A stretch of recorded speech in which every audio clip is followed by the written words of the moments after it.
The old compass sits heavy in Marcus Chen's weathered hands, its brass case dulled by decades of use. It's nothing like the military-grade GPS units they'd lost in the ambush, just a simple instrument his grandfather once used to navigate vast Pacific waters using nothing but stars and ancient wisdom. Now, as darkness descends over the Carpathian Mountains, Chen traces its scratched surface, remembering how he'd once dismissed these traditional ways as outdated folklore. 6 hours ago, their elite team had everything: cutting-edge technology, precise coordinates, clear communications. Now, with half their unit missing and enemy patrols closing in, all they have is this family heirloom and the ancestral knowledge Chen had almost forgotten. What happens when modern warfare strips away its technology, leaving only the wisdom of generations past to guide you home? Before we jump back in, tell us where you're tuning in from, and if this story touches you, make sure you're subscribed because tomorrow I've saved something extra special for you. Staff Sergeant Marcus Chen stood at attention in the briefing room of Forward Operating Base Sentinel, his eyes fixed on the tactical display showing the Carpathian Mountains. The room's fluorescent lights cast harsh shadows across the topographical map, its contour lines telling stories of treacherous terrain that had swallowed armies for centuries. Operation Nightshade, Colonel Harrison began, his voice carrying the weight of 30 years of command experience. Time-sensitive asset extraction with potential region-wide implications. He gestured to the map's northeastern quadrant, where red markers indicated enemy positions. Our intelligence asset has critical information about weapons movement through these mountains. We need to get them out before sunrise tomorrow. Chen studied the map intently, his mind already calculating routes and contingencies. At 38, he was older than most of his peers, but that experience had earned him the role of navigation specialist for the Special Operations Team. His fingers unconsciously touched the pocket where his grandfather's compass rested, a habit he'd never managed to break, despite his reliance on modern GPS systems. Lieutenant Sarah Kovac, the team's XO, caught his gesture and smiled slightly. "Still carrying that old lucky charm, Chen?"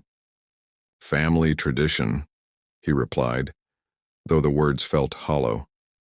How many times had he dismissed his grandfather's attempts to teach him the old ways? The stars had been good enough for ancient Polynesians, the old man would say, but Chen had chosen the military's precision instruments instead. The briefing continued as Captain Viktor Petrov, their local contact, detailed the latest intelligence. Enemy forces have increased patrols in these sectors, he indicated, his accent thick but precise. They suspect something, but they don't know what. That's why we're going in light and fast, Harrison continued. Team Alpha, led by Lieutenant Kovac, will create a diversion here. He pointed to a valley 15 kilometers east. Team Bravo, under Staff Sergeant Chen, will execute the actual extraction. Chen's team would consist of 4 others: James "Doc" Martinez, their medic, Aisha Williams, communications specialist, and 2 junior operators, Cooper and Rodriguez, all handpicked, all exceptional at their jobs. After the briefing, Chen found himself in the equipment room, methodically checking his gear. The latest GPS units, encrypted radios, night vision equipment, all representing the peak of military technology. Doc Martinez joined him, his medical kit already prepared. "Something on your mind, Chen?" Martinez asked, noting his friend's unusual quietness. Chen paused, considering. "My grandfather used to say that technology makes us forget how to think, that we rely so much on our tools, we lose the wisdom to survive without them." Martinez nodded, understanding in his eyes. At 45, he was the team's eldest member, with experience that went beyond mere medical training. "Your grandfather navigated the old way, didn't he? Pacific Islander?" "Yeah. Could find any island in the ocean just by reading the stars and waves." Chen pulled out the compass, its brass case gleaming dully. "He tried to teach me, but I was too busy learning about satellites and GPS coordinates." "Sometimes the old ways have value," Martinez offered, checking his supplies one last time. "They survived this long for a reason." The pre-mission hours passed in familiar routine. Chen watched his team prepare, each member focused on their specialized roles. Williams triple-checked the communication equipment, her young face serious beneath her technical expertise. Cooper and Rodriguez, both seasoned operators despite their relative youth, went through their weapons checks with practiced precision. Lieutenant Kovac approached as twilight began to fall. "Team's ready," she reported, then hesitated. "Chen, about the extraction point. The weather reports showing potential interference with our GPS signals." "I saw that," Chen acknowledged. "We've got redundant systems, and the terrain features are distinct enough for traditional navigation if needed." He didn't mention the compass or the star charts he'd suddenly felt compelled to memorize during training. The mountains loomed before them as they prepared for insertion, their peaks disappearing into low-hanging clouds. The air was thin and cold, carrying the first hints of winter. Chen found himself remembering his grandfather's voice. "Nature speaks to those who know how to listen. The wind, the stars, the way birds fly. They all tell stories to guide us home." As the team boarded their helicopters, Chen felt the weight of responsibility settling onto his shoulders. 8 lives would depend on his ability to navigate through hostile territory. The mission seemed straightforward enough on paper: insert under cover of darkness, extract the asset, rendezvous with Team Alpha, and exfiltrate before dawn. The helicopter's rotors spun up, their rhythmic thrum matching Chen's heartbeat. He looked at his team, professionals all trusting in their training and technology. Martinez caught his eye and nodded, a silent acknowledgement of their earlier conversation. "Remember," Chen said over the intercom, his voice steady, "we move as one, we think as one. If anything goes wrong, we adapt and overcome." The helicopters lifted off into the gathering darkness, carrying them toward their insertion point. Below, the mountains waited, their ancient paths holding secrets that no satellite could fully reveal. Chen touched his grandfather's compass one last time, a gesture that felt less like superstition and more like connecting with something fundamental. As they approached the drop zone, Chen reviewed the mission parameters one final time. The asset was located in a small village 20 kilometers from their insertion point. Team Alpha would create their diversion in 3 hours, drawing attention away from the extraction zone. Everything depended on precise timing and coordination. The night vision equipment transformed the darkness into shades of green, revealing a landscape both beautiful and treacherous. Chen could see why armies had struggled here for centuries. The terrain itself was an enemy, with steep slopes and hidden valleys that could turn a simple navigation error into a disaster. Lieutenant Kovac's voice crackled over the radio. "Team Alpha in position. Good luck, Chen. See you at the rendezvous." As the helicopter descended for their insertion, Chen felt a strange certainty that this mission would test more than their modern military training. His grandfather's words echoed in his mind. "When all else fails, remember that our ancestors found their way across vast oceans with nothing but the stars to guide them." The team touched down in a small clearing, moving with practiced efficiency into their initial formation. The night enveloped them, and for a moment Chen felt the weight of generations watching, those who had navigated these mountains before GPS, before radio, before the modern world drew its precise lines across ancient lands. "Team Bravo is on the ground," Chen reported quietly. "Beginning movement to Objective Alpha." The mission had begun, and with it, a journey that would challenge everything Chen thought he knew about navigation, leadership, and the wisdom passed down through generations. As they moved out, the mountains seemed to whisper ancient secrets, but only to those who knew how to listen. The first hour of movement proceeded according to plan.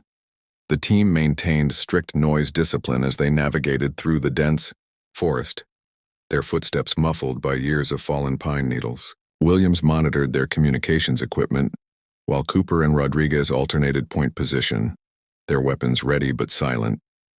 Chen checked their progress against the GPS coordinates, but something about the mountain's atmosphere felt different tonight. The usual crisp digital readout seemed to flutter occasionally, though not enough to cause concern. He found himself increasingly aware of other signs: the direction of the wind, the position of Polaris peeking through breaks in the clouds, the subtle changes in terrain that his grandfather had once taught him to read like a book. "Hold, Martinez," whispered suddenly, raising his fist. The team froze in place, melting into the shadows of the forest. Through their night vision goggles, they watched as a civilian truck rumbled past on a dirt road below, its headlights cutting through the darkness. It wasn't marked as military, but Chen noted the slight suspension sag that suggested a heavy load. "Williams," Chen murmured after the truck passed, "logged that vehicle's direction and timing. Could be relevant to regional patterns." She nodded, making a quick note on her tactical pad. As they resumed their movement, Chen felt a growing unease. The mountains seemed too quiet, the usual nocturnal sounds muted. His grandfather had taught him that animals were often the first warning system, their silence more telling than any electronic sensor. "Anyone else notice the lack of ambient noise?" Rodriguez asked quietly, proving Chen wasn't the only one sensing the abnormal silence. "Could be weather-related," Cooper suggested, but his tone carried doubt. Chen consulted their weather data on his tactical display. The forecast showed clear conditions, but his skin told a different story. There was a dampness in the air that reminded him of his grandfather's weather predictions, the kind that had seemed like mysticism until they proved true time and again. "Martinez," Chen called softly, "take a reading on that ridge line." He pointed to a distant elevation that looked slightly off from their mapped coordinates. The medic pulled out a rangefinder, then frowned.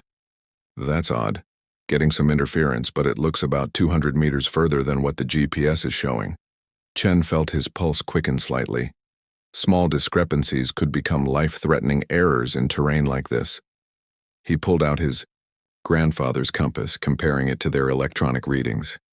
The difference was subtle but present, a few degrees that could mean the difference between hitting their target and missing it completely.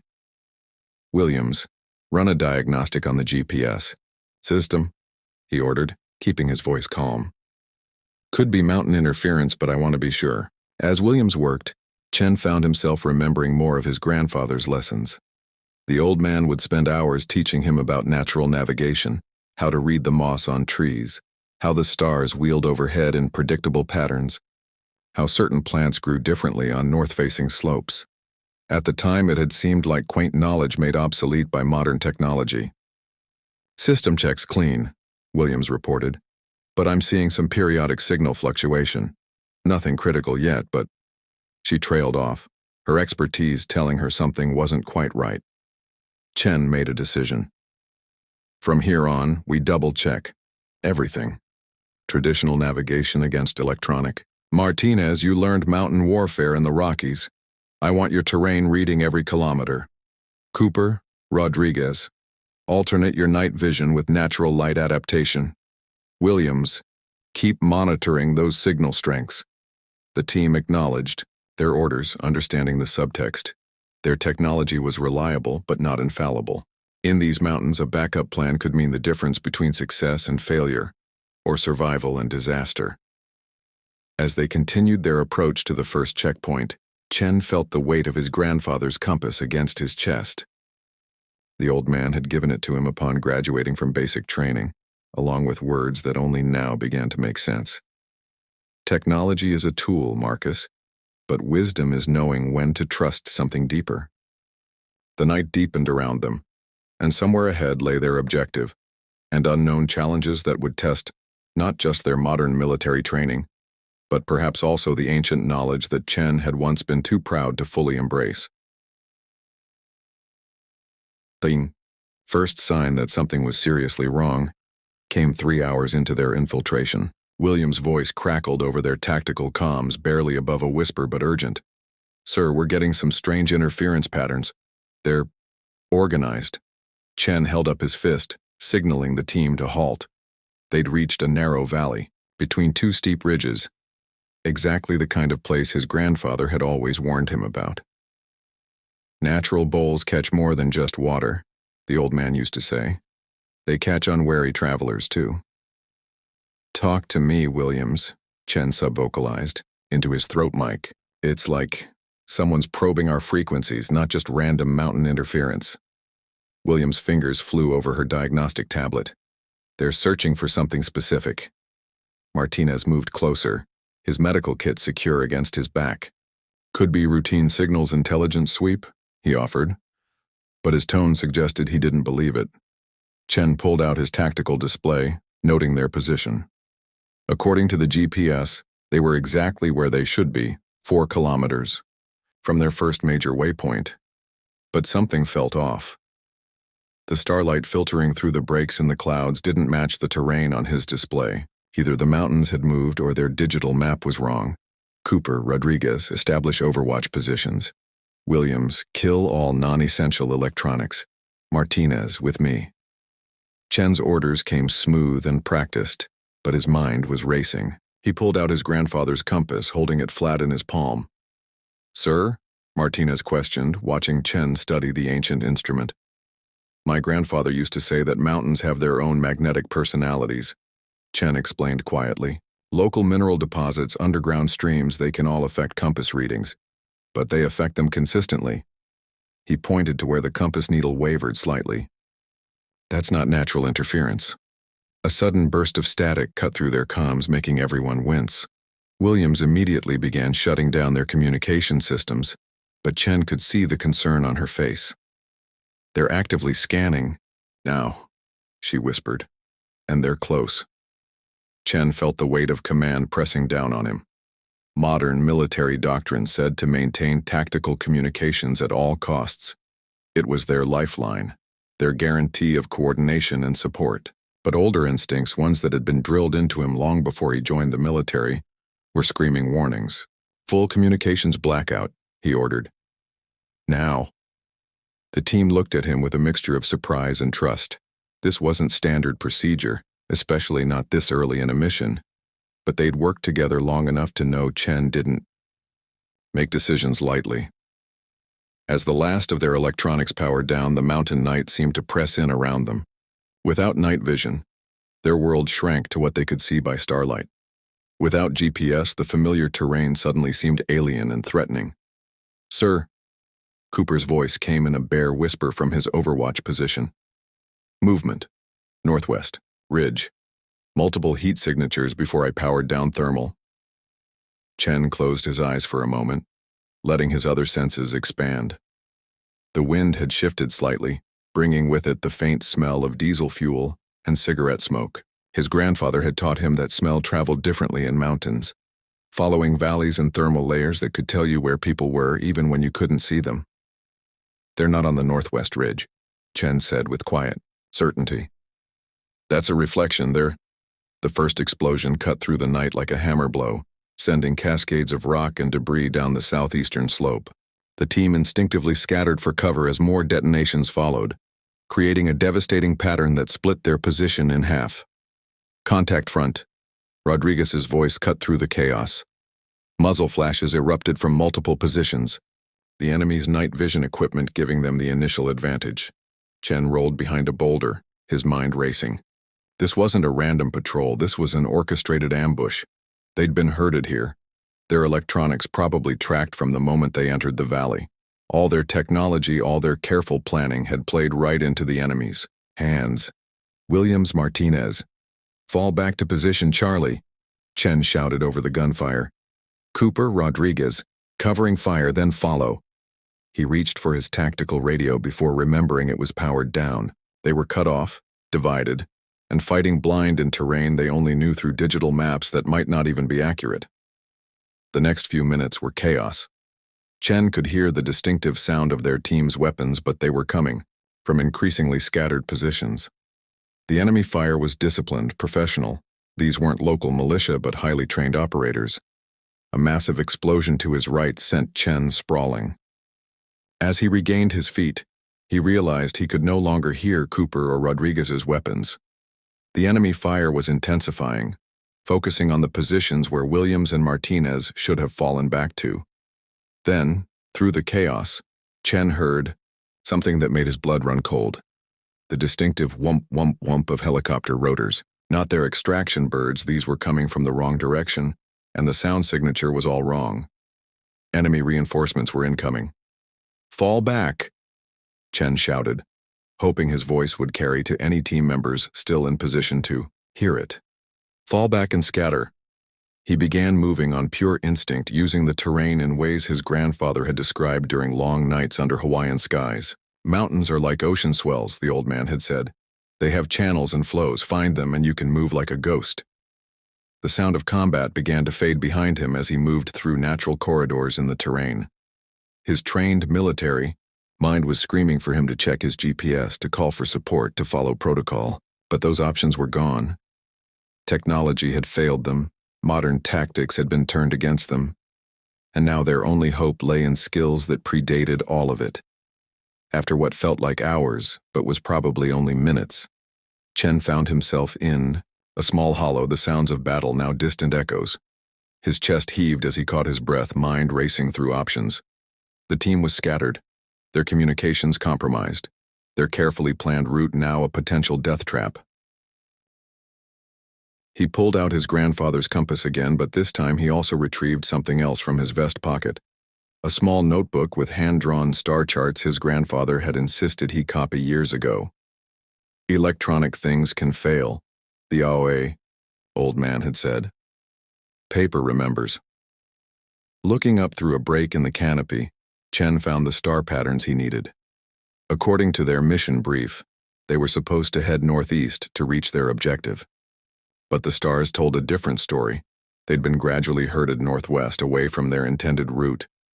A twig snapped nearby, and Chen melted deeper into the shadows. A beam of light swept past his position as enemy forces moved through the area. Their search pattern was methodical, professional. They knew exactly what they were doing. Chen waited until they passed, then began moving again, this time using every trick his grandfather had taught him about moving silently through wilderness. Walk like water, the old man used to say. Flow around obstacles, don't fight them. As he moved, Chen's mind raced through scenarios. The team had practiced for communications failure, but not for complete technological breakdown. They had rally points programmed into their GPS units, but without them, would anyone remember the actual terrain features they were supposed to look for? Then he remembered something else, the briefing maps. Standard procedure was to rely on their digital displays. But Chen had always insisted his team memorize the physical features as well. Technology is a tool, he'd told them, echoing his grandfather's words, not a crutch. A burst of gunfire in the distance made him freeze. It was followed by the distinctive sound of their team's weapons. At least some of them were still fighting. But the scattered nature of the fire told him they were separated, probably disoriented in the darkness. Chen checked the stars again, then looked at his compass. The enemy would expect them to either retreat to their insertion point or push forward to their objective. Both options would be heavily covered, but there was a third way, one that only made sense if you understood how mountain valleys channeled wind and water. He began moving lateral to their original route, using terrain features he'd memorized from the physical maps. His grandfather had taught him that navigation wasn't just about knowing where you were. It was about reading the land's natural patterns to predict where others would be. The sound of the enemy helicopters was growing louder again, but now Chen understood their search pattern. They were following the obvious routes, the ones that showed up on military maps and GPS systems. But mountains had older paths, ones that local shepherds and ancient traders had used for centuries. As he moved, Chen began formulating a plan. The team had lost their high-tech advantages, but they'd gained something else. The enemy would be focused on tracking their electronic signatures, expecting them to follow standard military protocols. Instead, they would have to do something completely unexpected. They would have to disappear into the mountain itself using skills that predated modern warfare. And somehow Chen would have to find a way to reconnect with his scattered team, lead them through enemy lines and complete their mission, all without the technology they'd relied on for so long. The weight of his grandfather's compass seemed to grow heavier against his chest. The old man had always said that sometimes you had to get lost to find your way.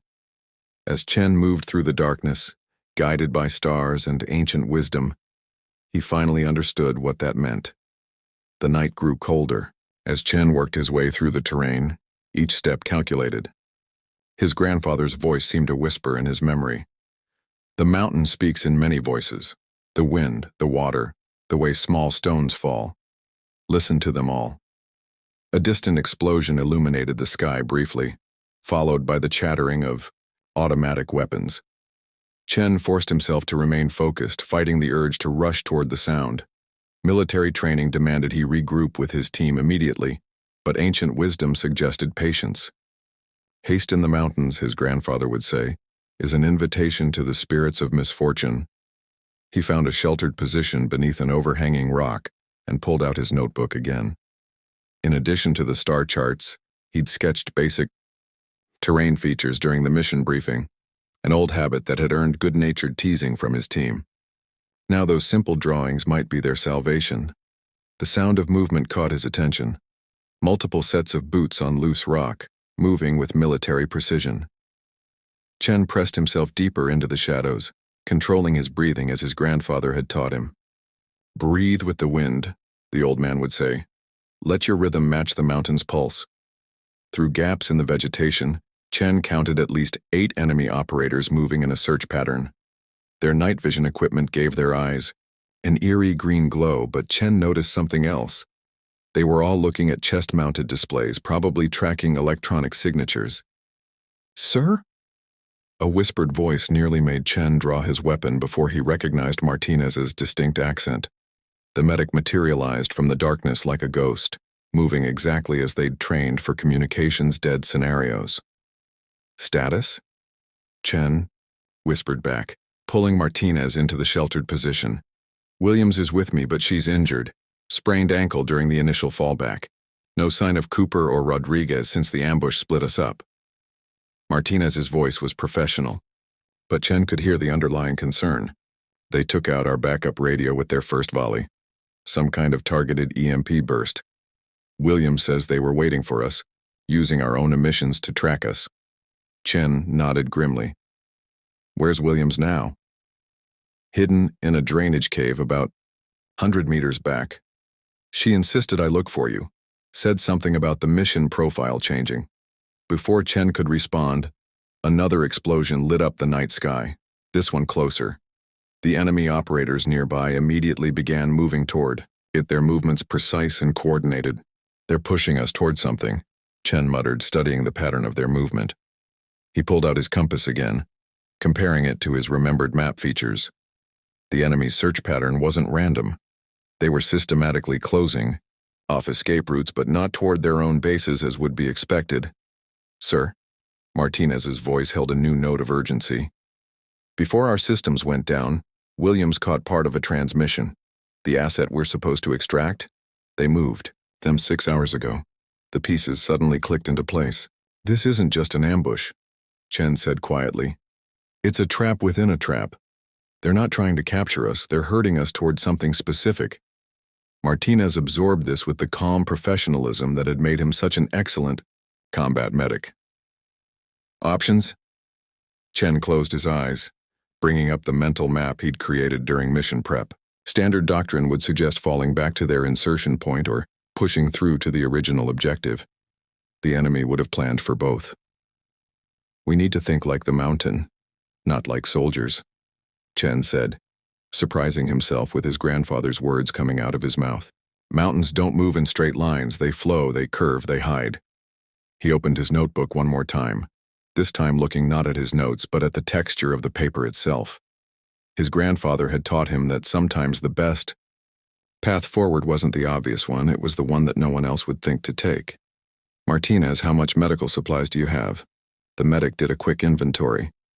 Standard loadout minus what I used on Williams. Why? Because we're going to do something that goes against every piece of modern military training we have. Chen began sketching in the dirt with a stick. The enemy expects us to act like a modern special operations team. So instead, we're going to move like our ancestors did, before GPS, before radio, before all of it. Martinez studied the rough map Chen was drawing. Sir, that route, it takes us deeper into the mountains, away from both our insertion point and the objective. Exactly. They're tracking our electronic signatures, expecting us to follow military protocols. But mountains have their own logic, their own paths that don't show up on digital maps. Chen pointed to a series of ridgelines. These formations create natural corridors, wind channels that local shepherds have probably used for centuries. And you can navigate these without GPS? Martinez's tone held no skepticism, only professional interest. Chen held up his grandfather's compass. This, the stars, and every lesson my grandfather ever taught me about reading terrain. But first, we need to get back to Williams and figure out how to find Cooper and Rodriguez. A series of shots rang out in the distance, followed by the distinctive sound of their team's weapons. Chen and Martinez exchanged glances. At least some of their teammates were still in the fight. "Sir," Martinez said quietly, "even if we find everyone, how do we complete the mission? If the asset's been moved..." "The asset was bait," Chen replied, his mind working through patterns his grandfather had taught him to recognize. "But they didn't expect us to figure that out so quickly. That means there's something else here. Something they're trying to keep us from finding by herding us away from it." He studied the stars again, noting how they aligned with the mountain peaks. His grandfather had taught him that navigation wasn't just about knowing where you were, it was about understanding where you could be. "We're going to disappear," Chen said finally. "Not just from their electronic tracking, but from their entire concept of how a military team should move. Then we're going to circle back through terrain they think is impassable and find out what they're really protecting." Martinez nodded slowly, the plan taking shape in his mind. "Like your grandfather's people navigating the Pacific?" "Exactly. They crossed thousands of miles of open ocean without a single electronic device. We just need to cross 50 kilometers of mountains." Chen managed a grim smile. "First, though, we need to get our team back together. You said Williams was in a drainage cave?" The drainage cave where Williams had taken shelter was exactly the kind of feature that wouldn't show up on military maps. It was a natural formation, carved by centuries of mountain runoff, invisible unless you knew exactly what to look for. Chen's grandfather had taught him about such places. Nature's hideaways, he'd called them. Known only to those who speak the mountain's language. They found Williams propped against the cave wall, her tactical gear stripped down to essentials. The ankle wasn't broken, but the swelling had already made her boot tight. She looked up as they entered, relief visible on her face despite the pain. "Sit rep," Chen ordered quietly, as Martinez immediately began checking her injury. "All communications are compromised," Williams reported, her voice professional despite the circumstances. "They hit us with something sophisticated, not just jamming, but active intrusion. They were reading our transmissions before they attacked." She gestured to her disabled equipment. "I shut everything down, but not before catching fragments of their chatter. Sir, this isn't just a local force. Their comm protocols suggest special operations, possibly state-sponsored."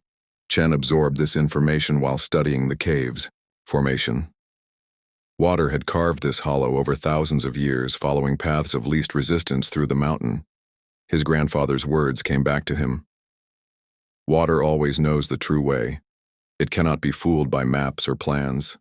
"They're using our own technology against us," Chen said, sharing his earlier insights.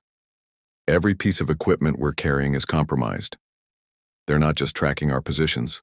They're predicting our movements based on standard military protocols." Martinez finished examining Williams's ankle. "It's a bad sprain, but she can move with support. I've got it wrapped and I can give her something for the pain, but our mobility will be limited." "How are they predicting our movements so accurately?" Williams asked, wincing as Martinez tightened the bandage.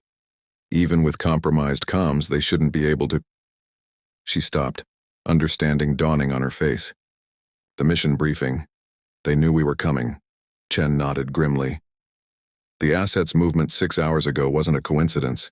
This entire operation was designed to draw in a specific type of team, one heavily reliant on modern technology and standard NATO protocols. So we change protocols," Martinez suggested, helping Williams test her weight on the injured ankle.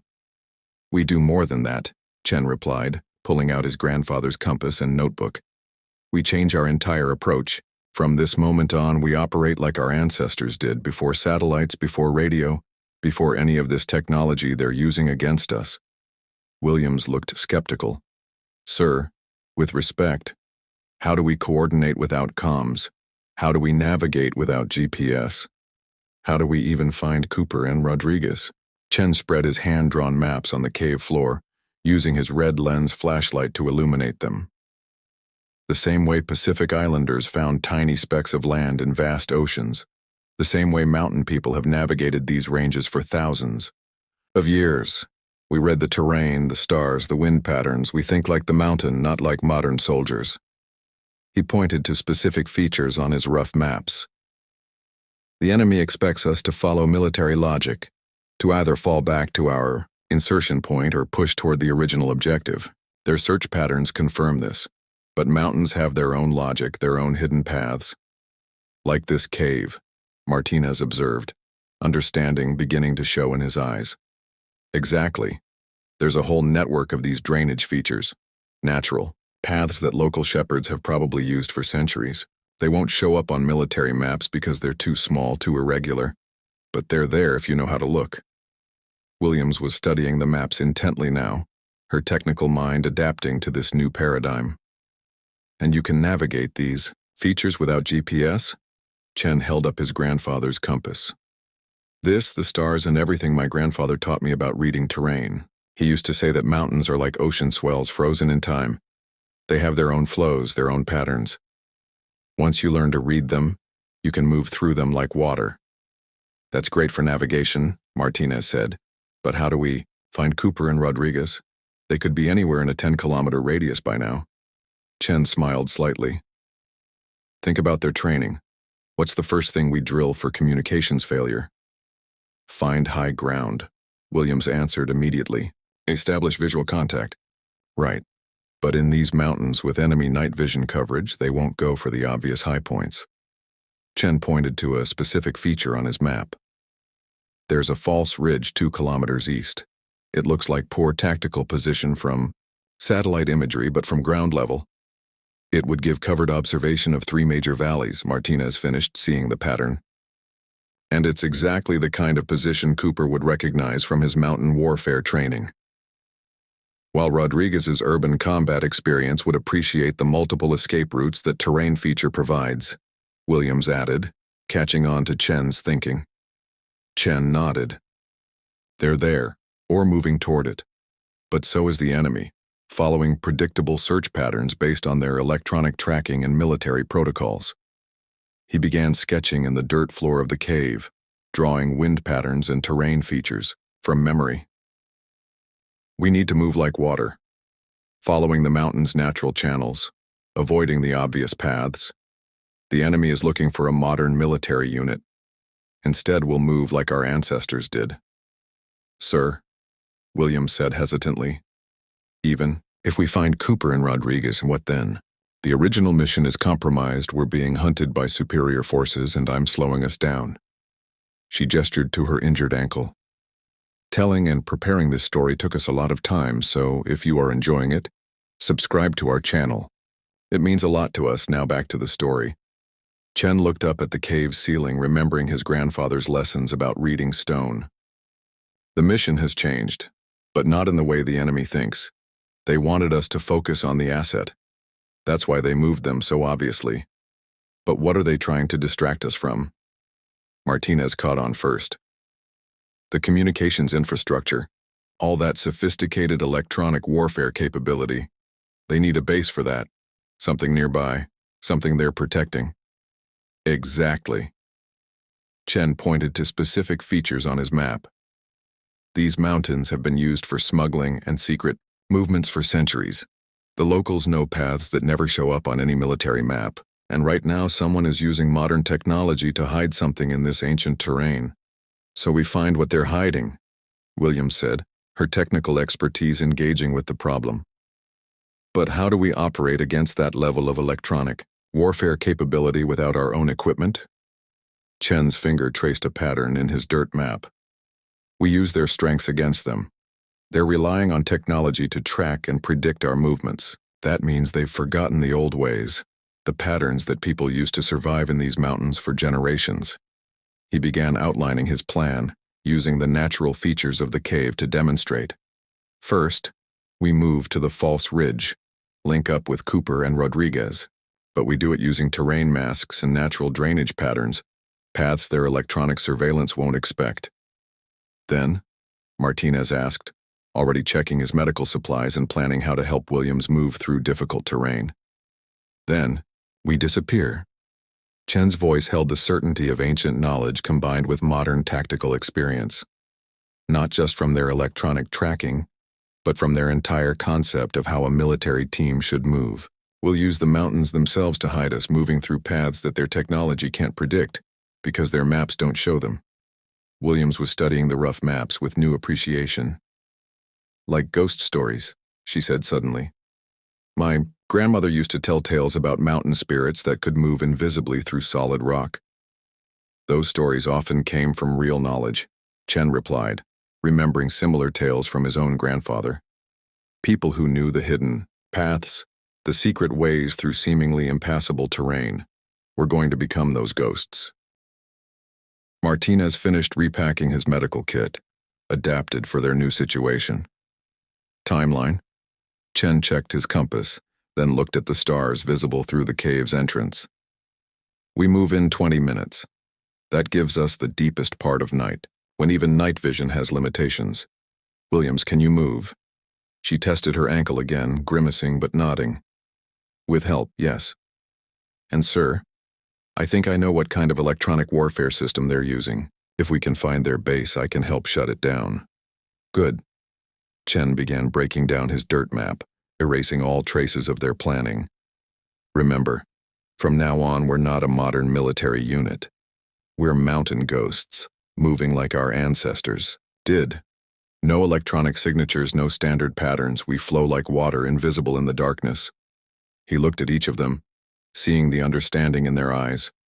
Modern soldiers were becoming something older, something that predated all their high-tech training. They were becoming what the mountains themselves had shaped over millennia, survivors who could read the ancient paths. Move out, Chen ordered softly, leading them into the darkness where their ancestors' wisdom would guide them through the enemy's modern web of technology. Moving through the mountain darkness with an injured team member required a complete reimagining of their tactical approach. Chen led them along natural seams in the terrain, places where water and wind had carved paths invisible to satellite imagery. Martinez supported Williams on one side, while Chen scouted ahead, using his grandfather's techniques to read the land. Stop, Chen whispered, raising his fist. The team froze instantly, blending into the shadows of a rock outcropping. Moments later, the whir of a drone passed overhead, its infrared sensors sweeping the obvious paths below.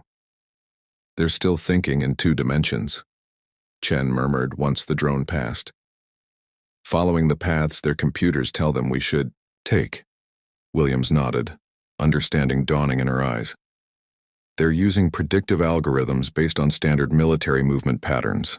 But this, she gestured to their current position, a natural shelf that didn't appear on any tactical map. This isn't in their database. My grandfather used to say that mountains are like old men, Chen replied, helping her navigate a particularly treacherous section. They keep their secrets close, sharing them only with those who take time to listen.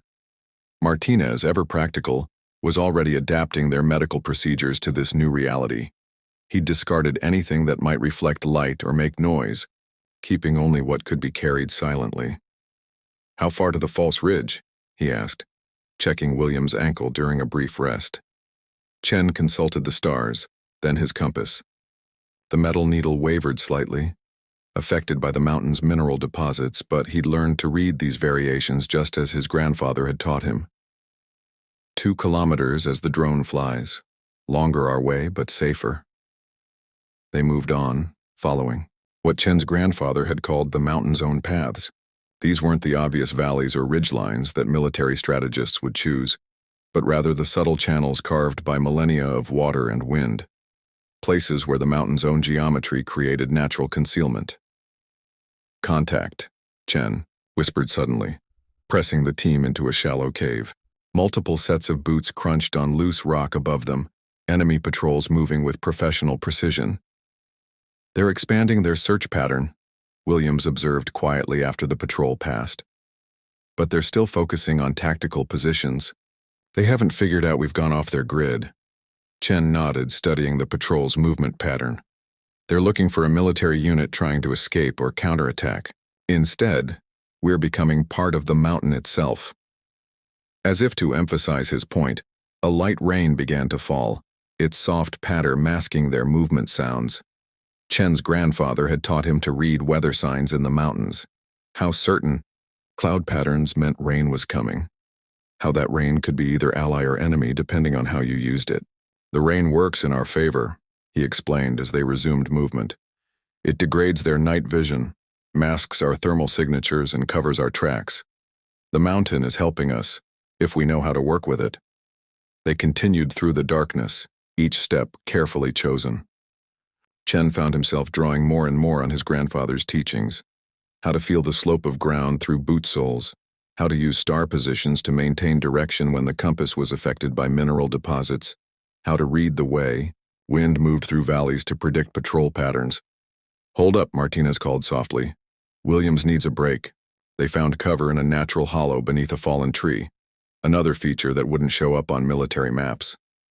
While Martinez checked Williams' ankle, Chen studied their surroundings with new eyes. His grandfather had taught him that survival wasn't just about strength or equipment. It was about understanding your environment so deeply that it became an ally rather than an obstacle. Sir, Williams said between controlled breaths, I've been thinking about their electronic warfare capabilities. The sophistication of their system suggests a significant installation nearby.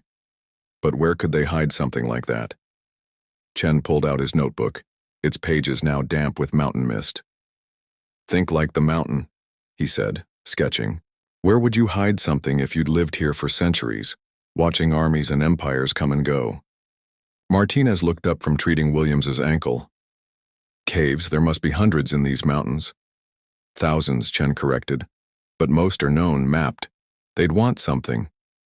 He paused, remembering one of his grandfather's most important lessons about navigation. They'd want something that looks natural but isn't, something that reads as normal on satellite imagery, but has been modified. Williams caught on quickly. Like how this hollow looks like random forest debris from above, but it's actually perfect cover. They'd need somewhere that could house significant electronic equipment but appear unremarkable. Exactly. Chen's pencil traced patterns on the damp paper. The mountain keeps its secrets in layers, surface features that draw the eye, hiding deeper truths beneath. A distant explosion interrupted their discussion, followed by the distinctive sound of their team's weapons.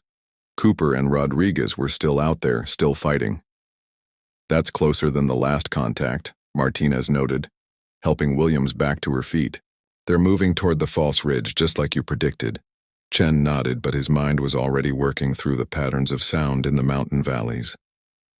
Listen to how the echoes move, he said, remembering nights spent with his grandfather, learning to read the ocean's voices. The fighting isn't where it sounds like it is. The mountain bends sound, just like it bends light and water. He consulted his compass again, then looked at the star patterns visible through breaks in the clouds. Modern military training would say to move directly toward the sound of combat, but his grandfather's wisdom suggested a different approach. We don't go to the fight, he decided. We go to where they'll be after. The mountain gives us clues, if we know how to read them. The drainage patterns, William said suddenly, understanding. Water always flows the path of least resistance. In a firefight, people instinctively do the same. Unless they know better, Chen agreed. Cooper has mountain warfare training. He'll use the terrain to break contact, then move along less obvious routes that someone with local knowledge would use. Martinez finished securing his medical gear. And Rodriguez's urban combat experience means he thinks in 3 dimensions, not just 2. He'll look for vertical options that standard pursuit tactics might miss. Chen pointed to a seemingly solid rock face nearby. Like that. The others looked skeptical until Chen approached the rock face and revealed a narrow chimney, a vertical crack invisible unless you were almost on top of it. Natural features like this create paths through the mountain that don't show up on any map. My grandfather called them ghost roads, because only the local spirits were supposed to know them. And you think Cooper and Rodriguez would find something like this? Williams asked. Cooper's mountain training would recognize the potential.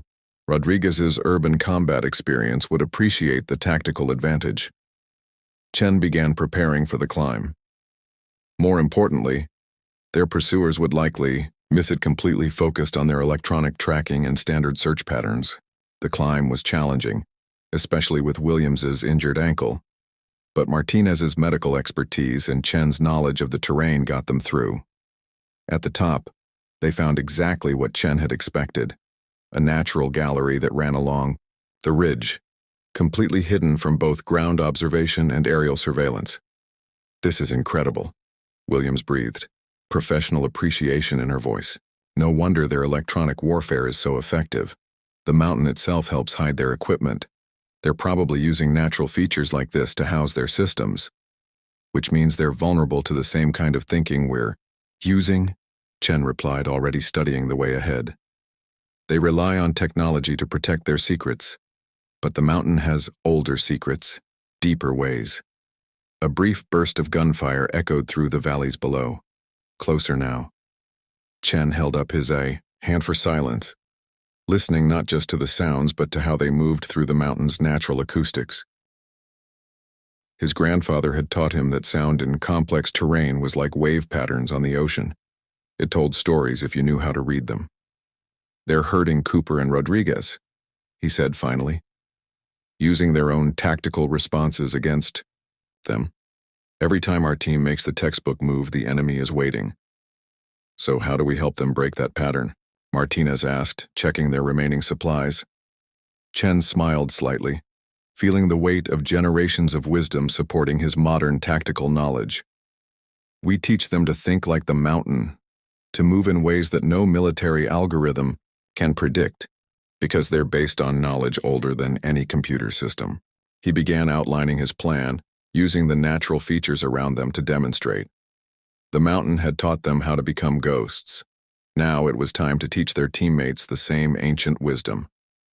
As Chen finished explaining his plan, a new sound caught their attention, the distinctive whine of enemy drones but with a different pitch than before. Williams cocked her head, her technical expertise engaging with the new threat. They've switched to low-frequency scanning, she whispered. They're not just looking for heat signatures anymore, they're using ground-penetrating radar. They must have realized we're using the terrain to mask our movements. Chen nodded, unsurprised. They're adapting, but they're still thinking like modern soldiers. They'll scan the obvious caves, the documented tunnels. But the mountain has older hiding places. He led them deeper into the gallery where the natural rock formation created a series of interconnected chambers. His grandfather's voice echoed in his memory. The oldest paths are often the least obvious. Nature doesn't work in straight lines or perfect circles. Sir, Martinez called softly from where he was treating William's ankle again. We've got another problem. The cold and moisture are making the swelling worse. We need to either find a way to stabilize it better or... He didn't finish the sentence, but he didn't need to. Standard operating procedure would be to leave an injured team member in a secure location with basic supplies and continue the mission. But Chen had learned there were older protocols than military doctrine. My grandfather once told me about how ancient Pacific navigators would handle injured crew members, Chen said, studying the chamber they were in. They couldn't leave anyone behind, not just for practical reasons, but because every person carried part of the collective knowledge needed for survival. Williams looked up sharply. The electronic warfare systems, even if we find Cooper and Rodriguez, even if we locate their base, you'll need my expertise to understand and counter their technology. Exactly. Chen began examining the natural shelves and crevices in the rock wall. We're not just a military team anymore. We're like those ancient sailing crews. Each of us holds piece of the knowledge we need to survive. Martinez caught on quickly, already adapting his medical supplies. These rock formations, they're limestone, aren't they? That means there might be mineral deposits, Chen finished. including natural salts and clay that traditional healers have used for centuries. He scraped some whitish powder from a seam in the rock. My grandfather showed me how to identify these. The mountains provide, he used to say, if you know what to look for. While Martinez worked on creating a more effective compress using the natural materials, Chen and Williams studied their situation. The enemy drones were still searching, their electronic eyes probing the darkness, but now they understood better what they were up against. They're using every modern surveillance technology available, Williams observed, her voice mixing professional admiration with tactical concern. Thermal, radar, signal intelligence, but they're all based on algorithms that expect certain patterns. And we're not following those patterns anymore, Chen agreed. We're following something older. He pulled out his grandfather's compass again, watching how the needle behaved near different rock formations. The mountain's magnetic signature is like a fingerprint. These variations aren't random. They're signs for those who know how to read them. A sudden burst of gunfire, much closer now, snapped their attention back to the immediate situation. The sound echoed through the gallery in complex patterns, but Chen had learned to read these acoustics. His grandfather had taught him that sound. In mountains was like light on water. It reflected, refracted, told stories. That's Rodriguez's weapon, he said confidently. The pattern, 3 short bursts, pause, 2 bursts. That's his signature when he's setting up for a tactical repositioning. And, Cooper? Martinez asked, finishing with Williams's ankle. Another burst of fire answered his question. A different weapon, different cadence. Chen smiled slightly. Cooper's covering Rodriguez's movement. They're working their way toward us, but they're doing it smart. Using terrain masks, breaking contact, re-engaging from unexpected positions. They're starting to think like the mountain, Williams realized. Yes, but they're still too predictable for someone who really knows this terrain. Chen began sketching in the dirt again, mapping sound patterns and terrain features. The enemy will expect them to work their way up to defensible high ground. Instead, we need to show them another way. He outlined his plan quickly. Using natural features of the gallery system, they would set up a series of signals, not electronic communications that could be intercepted, but older signs, patterns, of sound and shadow that would guide Cooper and Rodriguez to their position while misleading their pursuers. My grandfather used to say that the best path isn't always the most direct, Chen explained. Sometimes you have to flow like water, finding the gaps, the hidden channels, the ways that nature itself uses. Martinez finished securing Williams' improved ankle wrap. How do we signal them without exposing our position? Chen picked up a loose stone, testing its weight. The mountain speaks in many voices. We just need to use the right one. He demonstrated how striking certain rock formations created distinct tones that would carry through the natural acoustic channels of the gallery system. Like a code, Williams said, understanding dawning in her eyes. But one that will sound like natural rockfall to anyone who doesn't know what to listen for. Exactly. Cooper's mountain warfare training will recognize the pattern isn't random. Rodriguez's urban combat experience will help him understand how to use the acoustic signatures to navigate.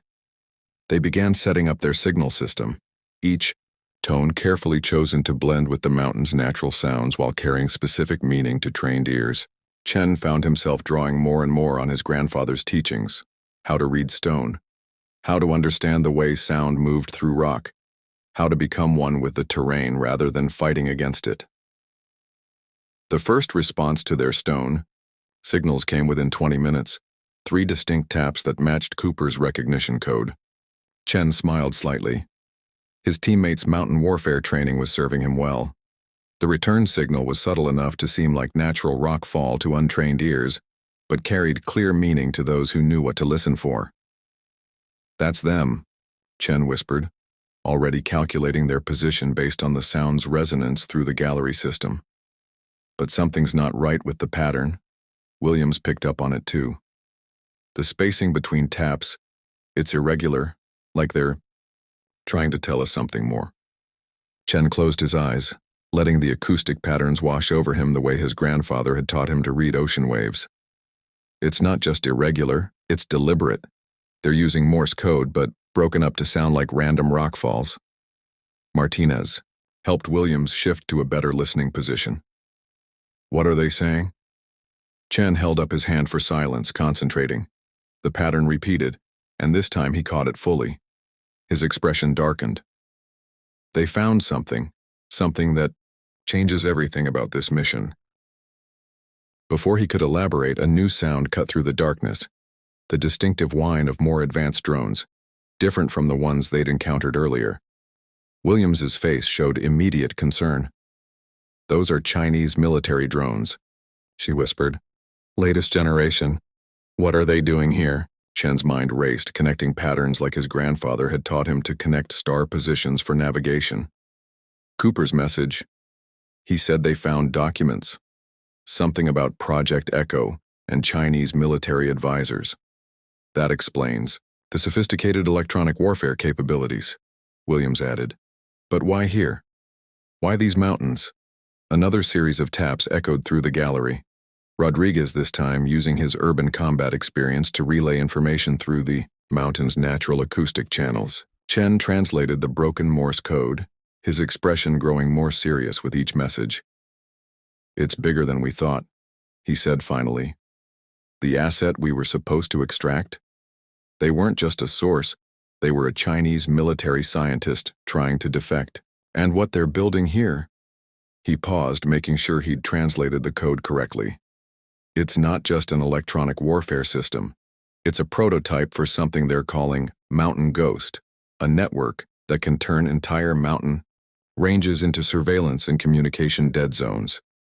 Williams inhaled sharply. That's why they were able to compromise our equipment so easily. They're not just jamming signals, they're using the mountain's natural properties to create a completely new kind of electronic warfare environment. And now they're testing it here, using us as live targets, Martinez added grimly.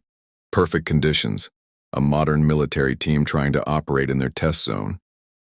Chen pulled out his grandfather's compass, watching the needle's subtle movements, with new understanding.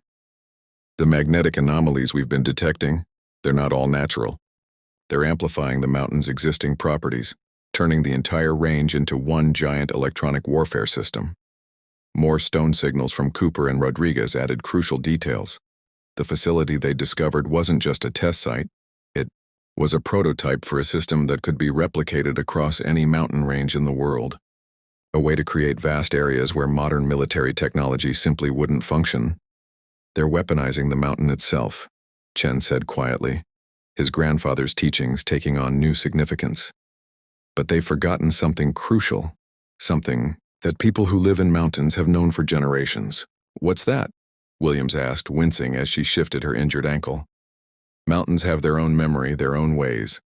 My grandfather used to say that no matter how much technology advances, the old knowledge remains true. The mountain doesn't care about your electronics or your algorithms. It responds to those who understand its nature. Martinez finished checking Williams's ankle wrap. That's why we've been able to move undetected. While they're focused on their technology, we're using knowledge that predates all of it, Chen finished. Knowledge that's been passed down through generations of mountain people, sailors, warriors, who had to understand nature itself to survive. Another series of signals from Cooper and Rodriguez added urgency to their situation.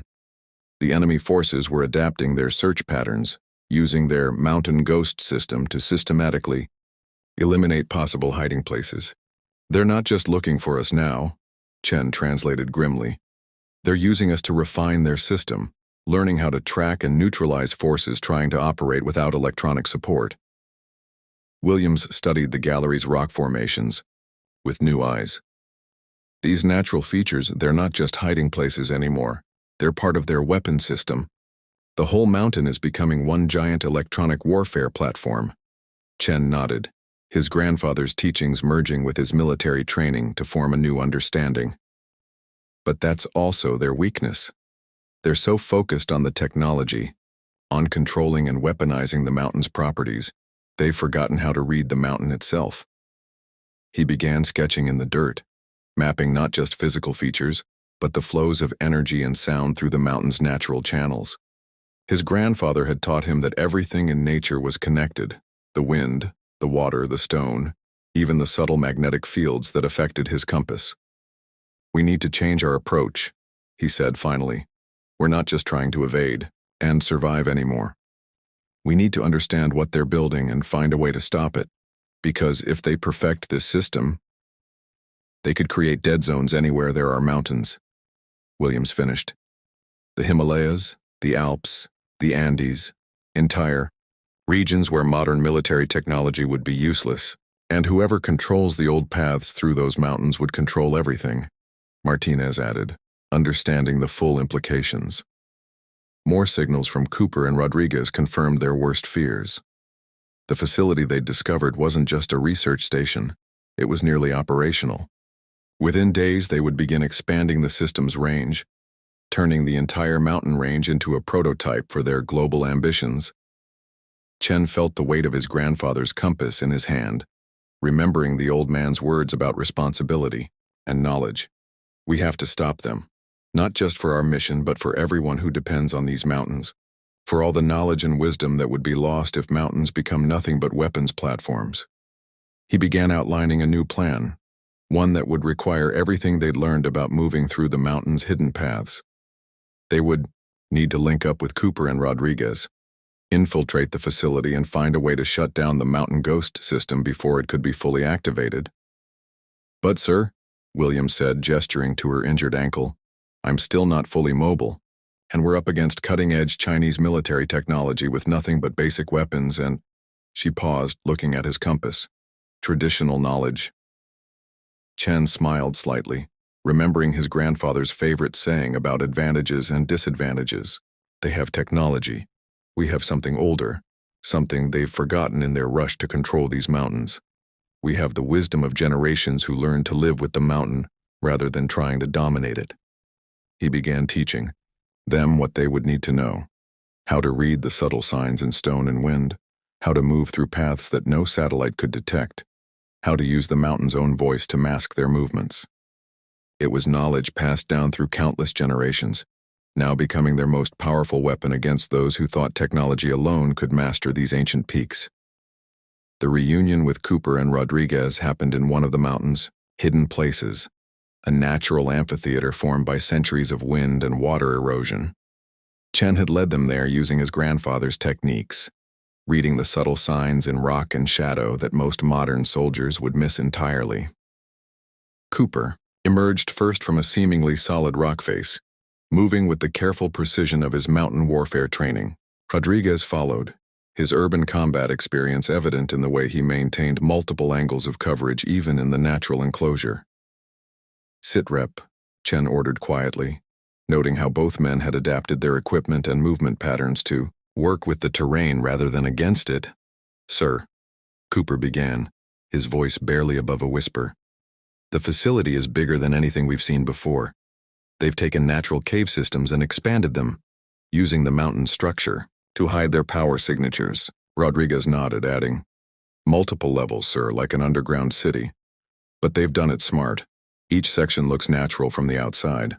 Unless you know exactly what you're looking for, it reads as normal geological formations on any scan."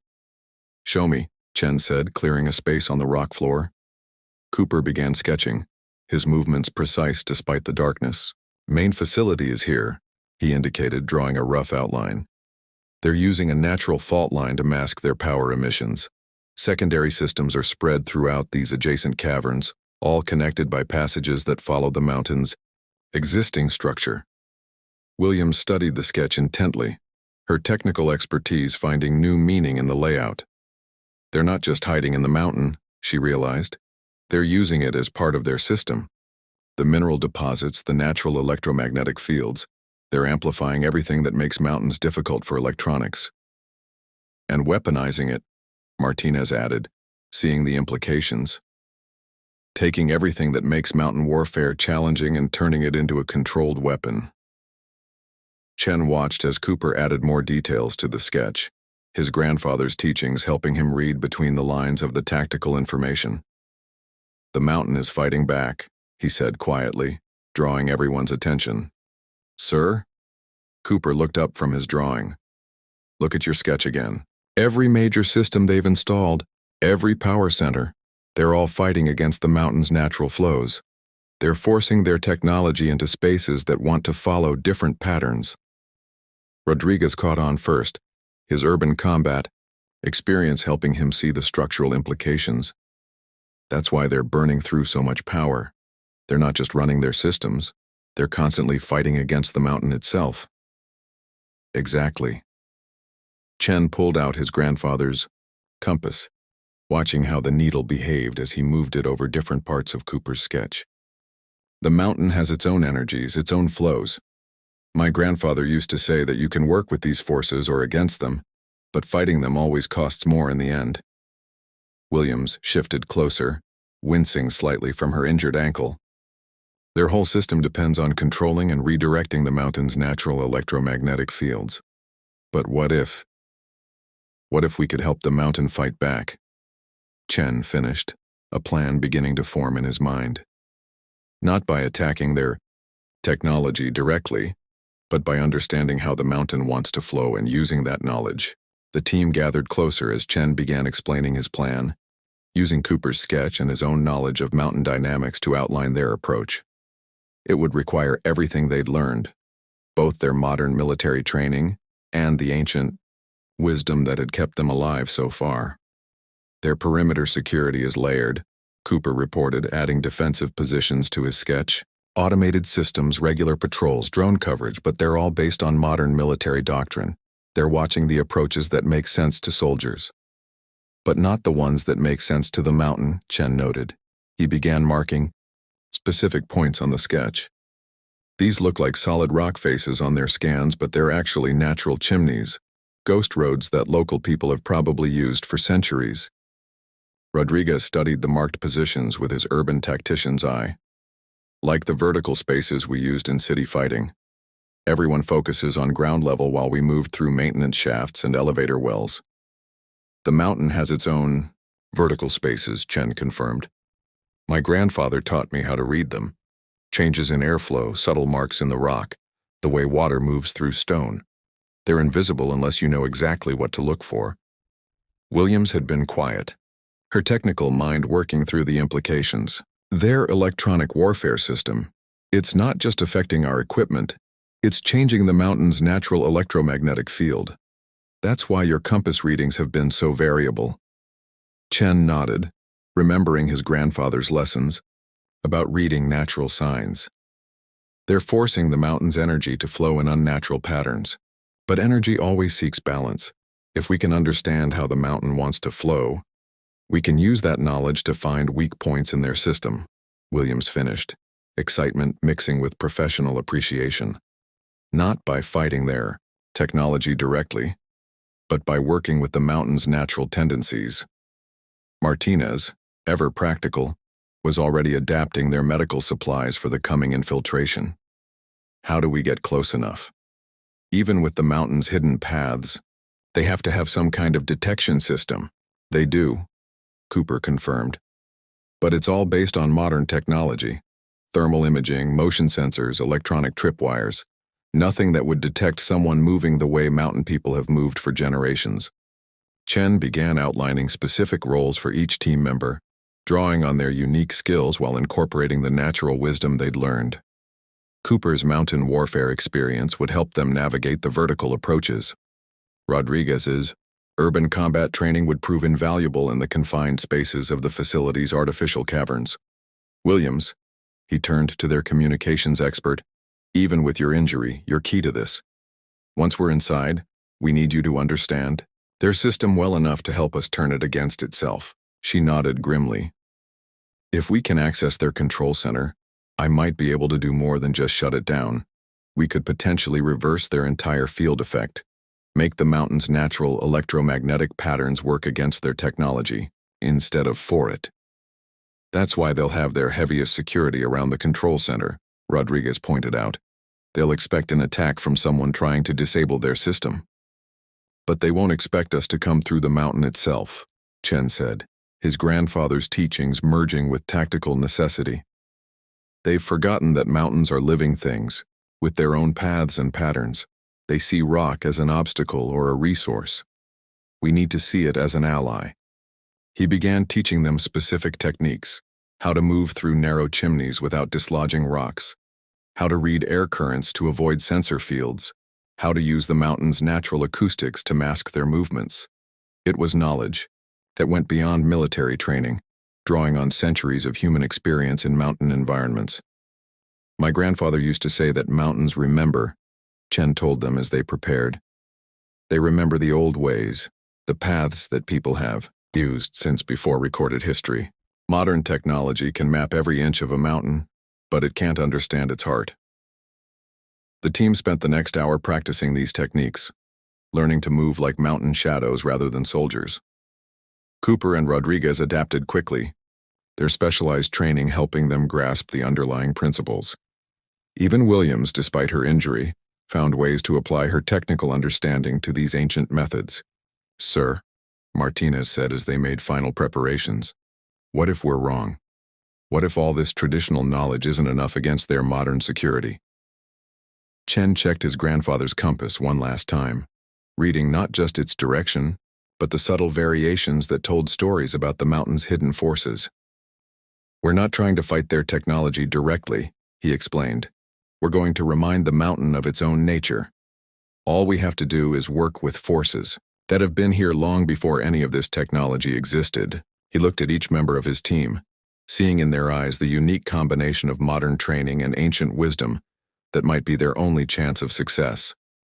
They had become something new, or perhaps something very old, during their time in these mountains. They were no longer just soldiers relying on technology and tactics. They had learned to think like the mountain itself. "Remember," he said as they prepared to move out, "we're not just fighting against their weapon system. We're fighting for something older and more important.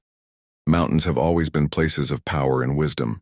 We can't let them become nothing but weapons platforms." The team nodded, understanding both the tactical and deeper significance of their mission. They had entered these mountains as modern soldiers, dependent on technology and established doctrine. They would complete their mission as something else, warriors who had learned to work with the mountain rather than against it. As they made final preparations, Chen shared one last piece of his grandfather's wisdom. "The old man used to say that mountains don't just test your body, they test your spirit. They strip away everything you think you know, leaving only what's truly important."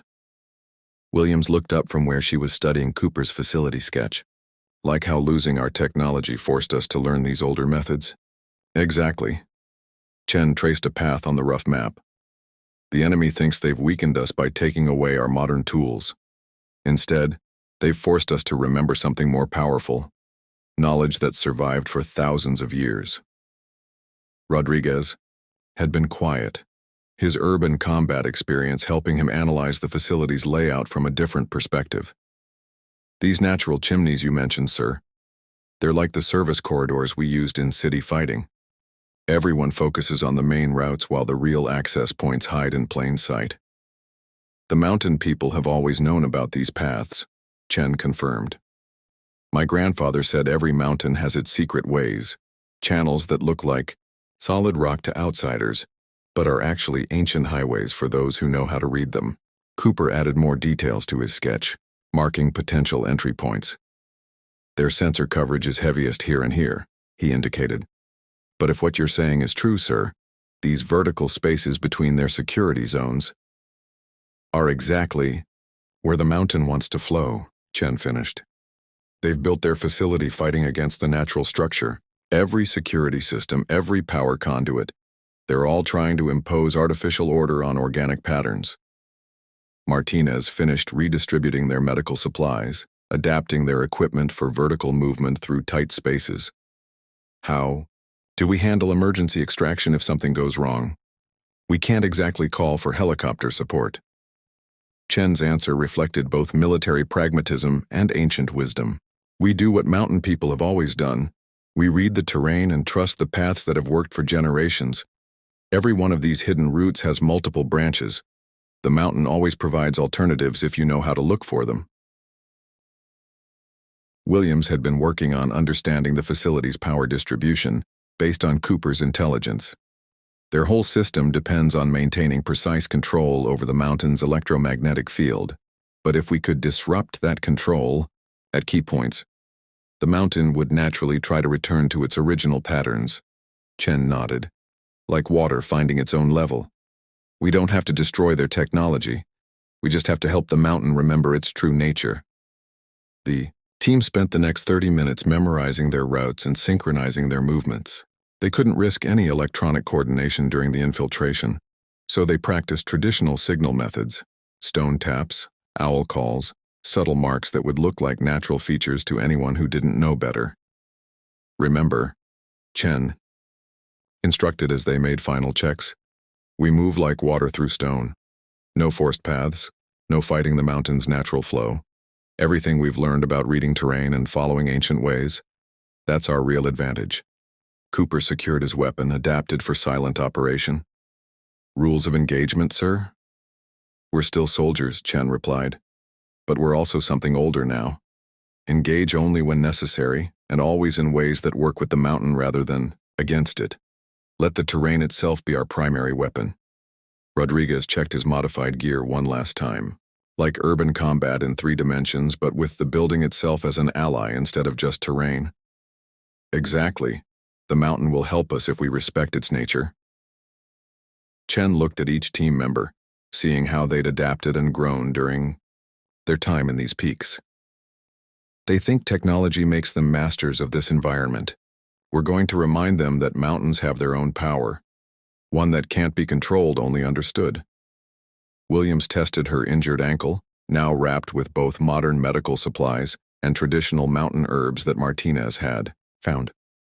Sir, once we reach the control center, I'll need time to understand their system before I can help reverse it. The mountain will give us that time, Chen assured her, if we work with it instead of against it. Every security system they've built assumes enemies will follow modern military doctrine. But we're not just soldiers anymore. We're becoming something their technology can't predict.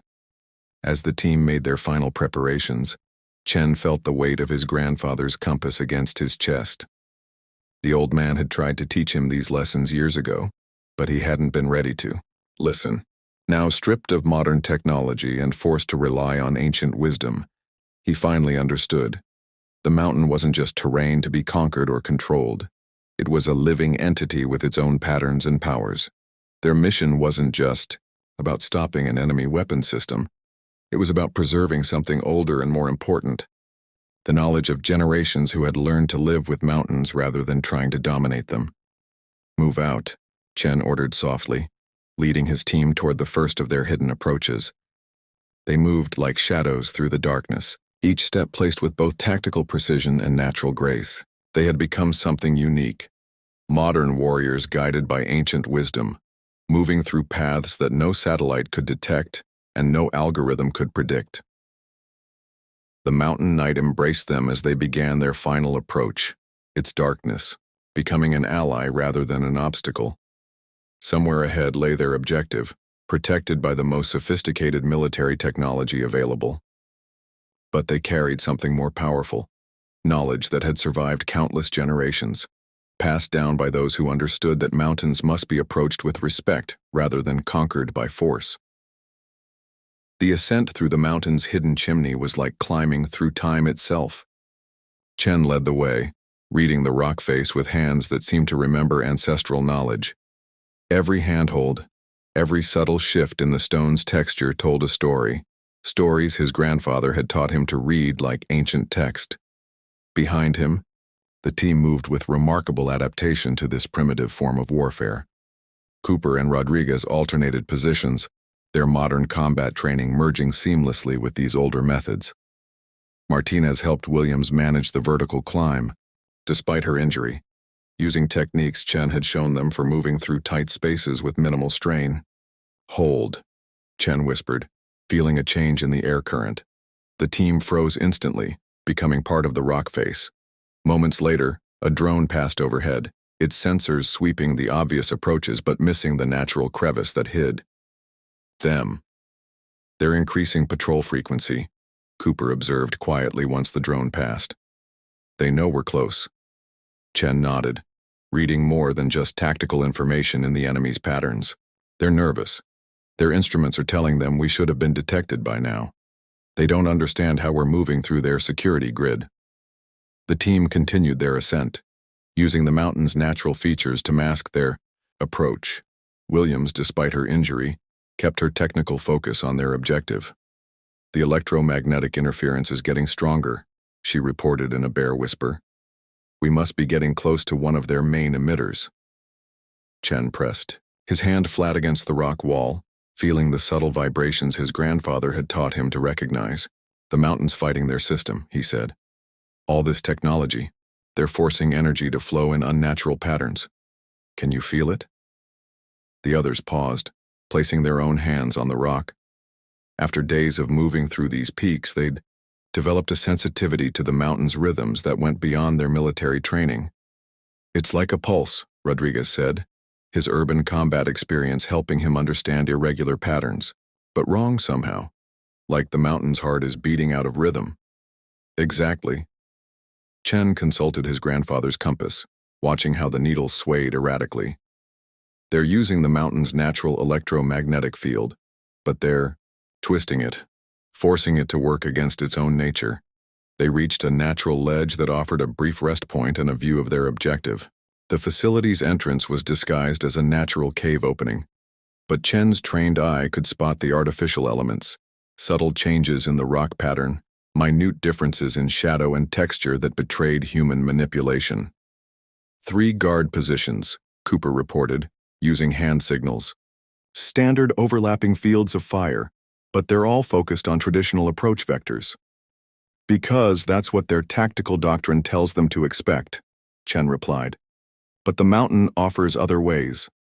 He pointed to what appeared to be a solid rock face adjacent to the facility entrance. "Watch the air patterns," the team observed as Chen released a small handful of dust into the air. Instead of falling straight down, the particles swirled in a distinct pattern, revealing an invisible current flowing through seemingly solid rock. Another ghost road, Williams realized. The mountain's natural ventilation system. One that their sensors won't detect because it reads as normal geological features. Chen began preparing for the next phase of their infiltration. "This is how we enter, not by fighting their security, but by becoming part of the mountain's own processes." The team adjusted their equipment for the tight squeeze ahead. Martinez double-checked Williams' ankle support, adding extra padding where the rock might put pressure. "Once we're inside," Chen continued, "we'll be dealing with both human and automated security systems. But remember, everything they've built is fighting against the mountain's natural structure. We use that tension to our advantage." The infiltration through the hidden air shaft was a lesson in extreme close-quarters maneuvering. The passage twisted and narrowed, following paths carved by millions of years of water and wind. At points, they had to exhale completely to squeeze, through gaps that seemed impossibly small. "The mountain is testing us," Chen whispered during a particularly challenging section. "My grandfather said these paths reveal themselves only to those who approach with respect and understanding." Finally, they emerged into a maintenance tunnel that ran parallel to the main facility corridors. The contrast between natural rock and human construction was stark, smooth concrete trying to impose order on the mountain's organic patterns. "Their power conduits run through here," Williams observed, pointing to heavy cables that snaked along the tunnel. "They're using the mountain's natural cooling properties for their systems, but they're having to fight against the electromagnetic interference." Chen studied the junction where modern technology met ancient stone. "This is our advantage. Every point where they've forced their structure onto the mountain's natural form is a potential weakness." The team moved deeper into the facility, using their newfound mountain wisdom to avoid security measures designed to detect modern military infiltration techniques. They weren't just soldiers anymore. They were something older, moving like spirits through the mountain's hidden ways. Their first direct contact with enemy forces came at a security checkpoint.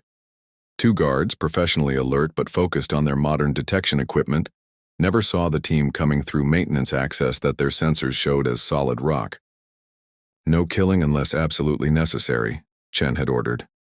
"We work with the mountain, not against it." Rodriguez and Cooper moved like shadows, using ancient pressure points rather than modern combat techniques.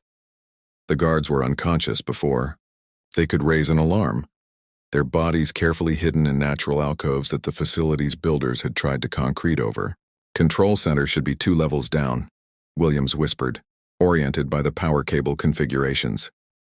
"That's where we'll find their main electromagnetic field generators." The descent through the facility's levels was a strange mixture of modern infiltration and ancient mountain craft. They used service ducts and maintenance shafts, but also natural chimneys that the facility's construction had failed to fully seal. The mountain, it seemed, was helping them find paths that bypassed the most sophisticated security systems. "Multiple contacts ahead," Cooper signaled as they approached the main control level. "Heavy security presence. They know something's wrong, they just don't know what." Chen studied the layout, reading both the facility's defensive positions and the mountain's natural structure. "They've built their strongest security against traditional attacks. But look there." He pointed to where the concrete walls showed subtle signs of stress. "The mountain's pressure is creating micro-fissures, natural weaknesses they can't engineer away." The team split into predetermined elements. Cooper and Rodriguez would create a diversion using the facility's own power conduits against it. Martinez would stay with Williams, protecting her while she worked to understand and reverse the electromagnetic field generators. Chen would coordinate it all, using his unique combination of modern tactical training and ancient mountain wisdom. "Remember," he told them before they separated, "we're not just fighting their technology. We're helping the mountain remember its true nature. Every system they've built here depends on controlling natural forces that don't want to be controlled." Next 20 minutes were a carefully orchestrated dance of modern combat and ancient knowledge. Cooper and Rodriguez used their understanding of the mountain's acoustics to make their diversionary attacks seem to come from multiple directions. The enemy's response was textbook military doctrine, and completely ineffective against opponents, who moved like mountain spirits through paths their sensors couldn't detect. Chen led Williams and Martinez to the control center through a combination of maintenance tunnels and natural rock fissures. The mountain seemed to guide them, showing paths that bypassed the most sophisticated security measures. "Their overconfidence in technology is their weakness," Chen observed as they watched security teams rush past their hidden position. "They've forgotten that mountains have their own wisdom, their own ways of defeating those who try to dominate them." The final approach to the control center was the most challenging. Heavy security doors and motion sensors protected the heart of their operation, but here too the mountain offered a solution. "Look at how they've laid out their security," Chen pointed out. "Everything's based on defending against attacks through human-made structures, but the mountain's natural ventilation system runs right through their control room. They had to allow for it, otherwise their equipment would overheat." Williams studied the engineering with professional appreciation. "They've tried to regulate it, control it with filters and baffles, but you can't fully control a mountain's breath, can you? No more than you can control its heart." Chen began preparing for the final phase. "We're going to remind them of that." The team's entry into the control center was like water flowing through stone. Invisible, inevitable, unstoppable. They emerged from ventilation shafts and maintenance panels that the facility's designers had thought secure, moving with a silence born of both modern training and ancient wisdom. The control center staff never had a chance to raise an alarm. One moment they were monitoring their sophisticated equipment, the next they found themselves efficiently subdued by operators who seemed to materialize from the very rock. "Clear," Rodriguez reported, securing the last of the staff. "Williams?" Chen turned to their technical expert. She was already at the main control station, her injured ankle forgotten in the focus of her expertise. "This is incredible," she breathed, studying the displays. "They're not just controlling the electromagnetic field, they're trying to reprogram the mountain's entire electromagnetic signature, turning it into one giant weapons platform. Can you reverse it? Better." Her fingers flew over the controls. "I can help the mountain remember its natural patterns. Once I release their control protocols, the electromagnetic field should start returning to its normal state. Their whole system will collapse under the mountain's own power." Chen felt the truth of it in his grandfather's compass, which now swung wildly as the facility's artificial controls began to fail. The mountain was remembering its true nature, reasserting patterns that had existed for millions of years. Multiple contacts converging, Cooper reported from his security position. They know something's wrong. Main reaction force is inbound. Chen smiled slightly, feeling the mountain's power growing as its natural electromagnetic field reasserted itself. Let them come, he said. They're about to learn what happens when you try to fight a mountain's true nature. The first wave of enemy forces hit their position exactly as Chen had predicted, following standard military doctrine for retaking a compromised control center.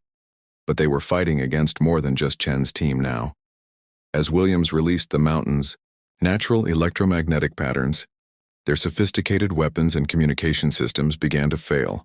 Their tactical networks are collapsing, Williams reported, her hands still flying over the control systems. The mountain's natural field is overwhelming their artificial controls. Chen felt the change through his grandfather's compass, watching. As the needle steadied, finally pointing true as the mountain's authentic magnetic signature reasserted itself. How long until full system failure? 3 minutes to complete cascade, but sir, Williams looked up from her screens, concern evident in her expression. They've got a failsafe. If the system crashes completely, it triggers explosive charges. Throughout the facility, they'd rather destroy everything than lose control. Martinez, securing the captured control room staff, caught the implications immediately. They'll bring the whole mountain down on top of us. No, Chen said with quiet certainty. They'll try. But the mountain has survived worse than their explosives. We just need to work with it, not against it. He turned to Cooper and Rodriguez. Status on those approach corridors? Getting complicated, sir, Rodriguez reported. They're stacking up for a major breach attempt. Multiple teams, probably their best operators. Chen nodded, reading more than just tactical information in the situation. They're desperate now. Everything they believed about technological superiority is failing. They'll fall back on pure military doctrine, which means they'll be even more predictable. He moved to the control room's main entrance, placing his hand against the wall to feel the mountain's vibrations. The facility's concrete and steel couldn't completely mask the natural rhythms of stone that his grandfather had taught him to read. Williams, how much control do you still have over their security systems? Partial access to doors and ventilation. Internal cameras are still online but failing progressively as the electromagnetic field normalizes. Good. We're going to give them exactly what they expect, just not where they expect it. Chen began outlining positions, using both modern tactical principles and the mountain's natural defensive features. Cooper, Rodriguez, I want you here and here. When they breach, they'll be looking for standard defensive positions. Instead, we'll use the mountain's own geometry against them. The team moved into position, each member understanding their role in this hybrid of modern combat and ancient mountain warfare. They weren't just defending a position, they were working with the very stone around them, using paths and pressures that had existed for millennia. The enemy's breach attempt came with textbook precision. Explosive charges blew the main doors and tactical teams began their entry exactly as their training dictated. But Chen's team had positioned themselves according to the mountain's natural channels, not military doctrine. Now, Chen commanded, softly. The counterattack was like nothing in any military manual. Cooper and Rodriguez engaged from positions that seemed to defy physics, using natural echo chambers to mask their true locations. Martinez had rigged medical supplies with local mineral compounds, creating disorienting effects that the enemy's gas masks couldn't filter. And through it all, Williams continued her work at the control station, gradually releasing the mountain's electromagnetic field from artificial constraints. Each system she freed caused more of the enemy's technology to fail, from their tactical communications to their advanced weapon systems. 2 minutes to complete cascade, she reported. Sir, the fail-safe countdown has started. We need to clear the facility before... A massive explosion cut her off, but not from the enemy's charges. The mountain itself seemed to be responding to its liberation, natural pressure points releasing as ancient forces reasserted themselves. The mountain's helping us, Chen realized, remembering his grandfather's teachings about respect and natural balance. All these tunnels and chambers they've forced into the rock, it's taking back its original shape. Sir, Cooper's voice carried over the chaos. Enemy forces are pulling back. Their equipment's failing and the structural integrity. Another rumble shook the facility, this one accompanied by the distinct sound of concrete cracking under immense pressure. Williams? Chen turned to their technical expert. 30 seconds to complete system failure. But sir, these readings. The mountain's natural electromagnetic field isn't just returning to normal. It's like it's been waiting to do this, building up pressure against their artificial controls. Chen nodded, understanding at a level that went beyond military training or scientific knowledge. The mountain remembers, he said, quoting his grandfather. It remembers its true nature, and no amount of technology can change that forever. Clear the facility, he ordered, helping Williams up from her station. Use the natural channels, the ones that were here before they built all this. The mountain will show us the way out. The team moved through the collapsing facility like water through stone, following paths that seemed to open before them as the mountain reclaimed its original form. Behind them, sophisticated military technology failed as ancient forces reasserted themselves. They emerged into the mountain night just as the facility's main generators failed completely. The explosion they'd feared never came. The mountain's own pressure had crushed the explosive charges before they could detonate, turning man-made weapons into dust. Chen stood with his team on a natural ledge, watching as the mountain systematically erased all trace of the facility that had tried to dominate it. His grandfather's compass pointed true north again, steady as the stone beneath their feet. Mission accomplished? Martinez asked, already checking the team for injuries. Chen smiled slightly, feeling the mountain's natural rhythms returning to balance. The mission changed, he said. We didn't just stop their weapon system. We helped remind the mountain of something they tried to make it forget, its own true nature. Williams, supported by Martinez, looked back at where the facility had been. Sir, what we learned here, about working with natural forces instead of trying to control them, is something my grandfather tried to teach me years ago, Chen finished. Sometimes the oldest wisdom is the most powerful. Mountains don't need our technology or our weapons. They need our respect and understanding. The team began their descent, moving through the darkness with a confidence born of both modern training and ancient knowledge. They had entered these peaks as modern soldiers, dependent on technology and tactical doctrine. They emerged as something else, warriors who had learned to work with the mountain's own power, guided by wisdom that had survived countless generations. 3 days later, Chen stood at the mountain's base camp with his team, watching the sunrise paint the peaks in shades of gold and purple. The morning light revealed subtle changes in the terrain where the facility had been, changes that only those who knew what to look for would notice. The mountain had reclaimed its territory, erasing almost all evidence of human technological ambition. Colonel Harrison had arrived personally for their debriefing, his expression a mixture of disbelief and professional appreciation as he reviewed their after-action report. The document was unlike any he'd seen in 30 years of military service. Let me get this straight, he said, looking up from the report. You lost all communications, all modern navigation equipment, half your team, and still managed to not only complete the mission but uncover and neutralize a major enemy weapons development facility? Yes, sir, Chen replied simply, though I'd say the mountain did most of the neutralizing. We just helped it remember its true nature. The colonel glanced at the rest of the team. Williams was walking with a cane now, her ankle properly treated, but still bearing evidence of their ordeal. Cooper and Rodriguez had shed much of their tactical gear, carrying only basic equipment and wearing expressions of quiet confidence that hadn't been there before. Martinez had supplemented his medical kit with local herbs and minerals, lessons learned from their time in the peaks. Your report mentions traditional navigation techniques, Harrison continued. Ancient pathfinding methods. Something about reading the mountain itself. Chen touched his grandfather's compass, now hanging openly around his neck. Knowledge that's been passed down through generations, sir. The kind of wisdom that survives long after technology fails.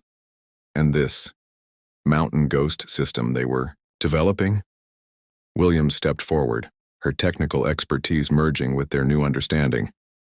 It was sophisticated, sir, They were trying to weaponize the mountain's natural electromagnetic field, turn it into a massive dead zone for modern military technology, but they made a fundamental mistake. They tried to control something that can't be controlled, Chen finished. Mountains have their own power, their own wisdom. You can work with that power or against it, but fighting it always leads to failure. Harrison studied the peaks rising behind them, seeing them perhaps with new eyes. Your grandfather was a Pacific navigator, wasn't he, Chen? One of the old school? Yes, sir. He tried to teach me traditional wayfinding when I was younger, but I was too focused on modern methods, too convinced that technology had all the answers. And now? Chen smiled slightly, remembering nights spent under Hawaiian skies, listening to lessons he'd only now begun to truly understand. Now I know that the oldest wisdom often runs the deepest. Mountains, oceans, deserts, they all have their own languages. Our ancestors learned to speak those languages out of necessity. We forgot them because technology made things easier. Until the technology fails, Cooper added, his mountain warfare experience forever changed by their ordeal. Exactly. Chen gestured to the peaks around them. These mountains have seen empires rise and fall, sir. They've watched armies come and go, each one thinking they could master this terrain with their latest innovations. But the mountain remains, keeping its ancient wisdom for those who learn to listen. Harrison closed the report, his military pragmatism wrestling with concepts that went beyond standard doctrine. The Chinese will try again. Maybe not here, but somewhere. Other mountains, other weapons. Let them try, Rodriguez said with quiet confidence. Every mountain has its own guardians, people who understand its true nature, who carry the old knowledge. They just need to be reminded of what they already know. Williams had been studying data from their mission, correlating traditional signs with modern scientific readings. The fascinating thing, sir, is how accurate the traditional knowledge proves to be when you analyze it properly. These ancient techniques for reading terrain, finding water, predicting weather, they're all based on observable patterns that modern science is only now beginning to fully understand. Martinez nodded, adding his medical perspective. Same with traditional healing practices. Some of those mountain herbs we used. Preliminary analysis shows compounds that modern pharmaceuticals try to synthesize. The knowledge was there all along, just in a different form. Harrison looked at each team member in turn, seeing how their experience had transformed them. They were still elite soldiers, still professionals, but they'd added something older and deeper to their modern training. Your recommendations? He asked Chen. Integrate traditional knowledge with modern training, sir. Not as folklore or backup plans, but as fundamental skills. Every environment, mountains, deserts, jungles, oceans, has generations of wisdom built into it. Wisdom that survives long after technology fails. Chen pulled out his notebooks, filled now with both tactical observations and ancient learning. My grandfather used to say that true strength comes from understanding, not domination. These mountains taught us that lesson again. We need to make sure we don't forget it. And the facility site? Let the mountain keep its secrets, sir, Chen advised. It's already erased most traces of what they built there. Sometimes the best defense is simply allowing natural forces to maintain their own balance. Harrison stood silent for a moment, processing implications that went far beyond this single mission. Finally, he nodded. I'll recommend a new training program. Integration of traditional knowledge with modern tactical doctrine, but we'll need instructors who understand both worlds. Chen looked at his team, seeing the same understanding in their eyes. They had entered these mountains as modern soldiers and emerged as something more, warriors who had learned to blend ancient wisdom with contemporary skills. We'll teach what we've learned, sir, he said, but the real lessons will come from the environment itself. Mountains, oceans, deserts, they all have their own wisdom. We just need to learn how to listen again. The morning sun had fully cleared, the peaks now, revealing a landscape that seemed somehow more alive, more aware than it had before their mission. Chen remembered his grandfather's words about mountains having memory, about how they taught lessons to those willing to learn. One more thing, sir. he added, an idea forming. We should reach out to local communities in these areas, people who still carry traditional knowledge, who understand these environments at a deep level. There's wisdom there that no amount of technology can replace. Harrison raised an eyebrow. You want to combine modern special operations training with indigenous knowledge? It's already proven effective, sir, Williams pointed out. Our mission succeeded precisely because we adapted traditional methods when modern technology failed. Imagine what we could do if we integrated both from the start. The mountain showed us paths that no satellite could see, Cooper added. Taught us ways of moving that no drone could detect. That kind of knowledge, it could revolutionize how we operate in complex terrain. Chen touched his grandfather's compass again, feeling its weight, not just physical, but the weight of generations of wisdom it represented. The world is changing, sir. Technology keeps advancing, but the old knowledge remains true. Maybe it's time to bridge those worlds.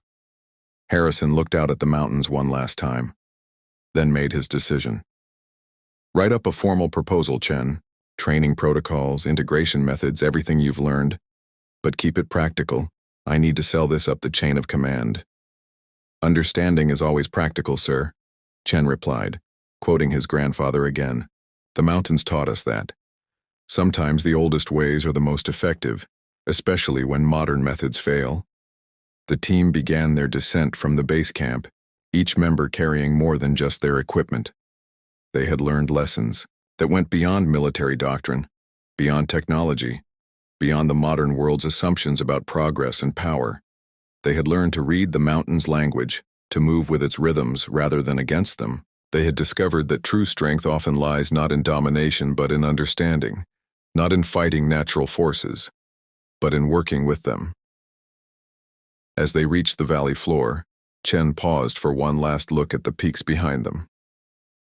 The mountain stood eternal, unchanged by human ambitions or technological dreams. It would keep its secrets, share its wisdom only with those who approached with respect and understanding. His grandfather would have understood. The old man had tried to teach him these truths years ago, but he hadn't been ready to listen. Sometimes, Chen realized, you had to lose your way to find the true path. Sometimes ancient wisdom waited patiently for modern minds to rediscover its value. The team moved out, heading back to a world of technology and tactical doctrine. But they carried with them something older, something deeper, knowledge that had survived countless generations and would survive countless more. They had entered these mountains as soldiers and emerged as something more. They had learned to speak the mountain's language, to read its ancient signs, to work with its timeless power rather than against it. And in doing so, they had not just completed their mission, they had rediscovered wisdom that the modern world had forgotten, wisdom that might prove crucial in the challenges ahead. The mountain watched them go, its peaks catching the morning light, its ancient power flowing through paths that no satellite could map and no technology could control. It would wait, as mountains always wait, ready to teach its lessons to those who learn to listen. As they made their way back to headquarters, Chen reflected on how their experience would change modern military operations. The team had already begun documenting everything they'd learned, not just tactical observations but the deeper wisdom of working with natural environments rather than trying to dominate them. Sir, Williams called from where she was walking. With Martinez's support, I've been analyzing the data from the facility's collapse. The mountain didn't just destroy their technology, it absorbed it, used their own energy against them. Like Aikido, Rodriguez commented, his urban combat experience finding parallels. Using an opponent's force to defeat them. The mountain has its own power, Chen agreed, remembering his grandfather's teachings about natural forces. They tried to harness it, control it. Instead, they just reminded it of its true strength. Cooper, who had been quietly processing their experience, spoke up. We need to completely rethink our approach to mountain warfare. All our doctrine is based on using technology to overcome terrain. But what if we learn to work with it instead? That's exactly what we'll propose, Chen said, pulling out his notebook. He'd been sketching training protocols that combined modern tactical knowledge with traditional wisdom. Every environment has its own language, its own patterns. Our ancestors learned to read those patterns because their survival depended on it.